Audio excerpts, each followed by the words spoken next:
Okay, ഇനി ഒരു important കാര്യം, ഇറാഷണൽ നമ്പേഴ്സ്. എന്താണ് ഇറാഷണൽ നമ്പേഴ്സ്? അത് ആർക്കെങ്കിലും പറയാൻ പറ്റും? എനിക്ക് എക്സാമ്പിൾസ് മതി. ഇറാഷണൽ നമ്പർ, റാഷണൽ അല്ല, ഭിന്നസംഖ്യ അല്ലാത്തവരാരൊക്കെയാണ്? റാഷണൽ അല്ലാത്ത നമ്പേഴ്സ് ആരൊക്കെയാണ് നിങ്ങൾക്ക് പറയാൻ പറ്റുമോ? ഒരു 5-6 പറയാൻ പറ്റാം, പറഞ്ഞേ. നിങ്ങൾ 10ാം ക്ലാസ് CBSE കഴിഞ്ഞവർക്ക് എല്ലാവർക്കും അറിയാം, പഠിച്ചിട്ടുണ്ട് നിങ്ങൾ ഫസ്റ്റ് ചാപ്റ്ററിൽ. Very good. സ്റ്റേറ്റുകാർക്ക് അറിഞ്ഞിരിക്കേണ്ടതാണ് കുറച്ചൊക്കെ. √2, √3, √4 ഇല്ല, 4ന്റെ √2 ആണ്, അപ്പൊ √5, ഇങ്ങനെ നമ്പേഴ്സ്.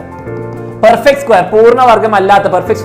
√1 വരൂല, കാരണം 1ന്റെ √1 ആണ്. ഓക്കെ, √2 വരും, √3, √5, √6, √7, √8, √9, √10, √11, അങ്ങനെ 6 പെർഫെക്റ്റ് സ്ക്വയർ അല്ലാത്ത റൂട്ട്. ഇതല്ലാതെ എന്താ പറയാം? ഇതറിയാം. അല്ലാതെ എന്താ ഈ എന്ന് പറയുന്നത് ഓയിലേഴ്സ് കോൺസ്റ്റന്റ് എന്ന് പറയും അല്ലേ? ഒരു കോൺസ്റ്റന്റ് ആണ് ഈ എന്ന് പറയുമ്പോൾ 2.71 ഓക്കെ.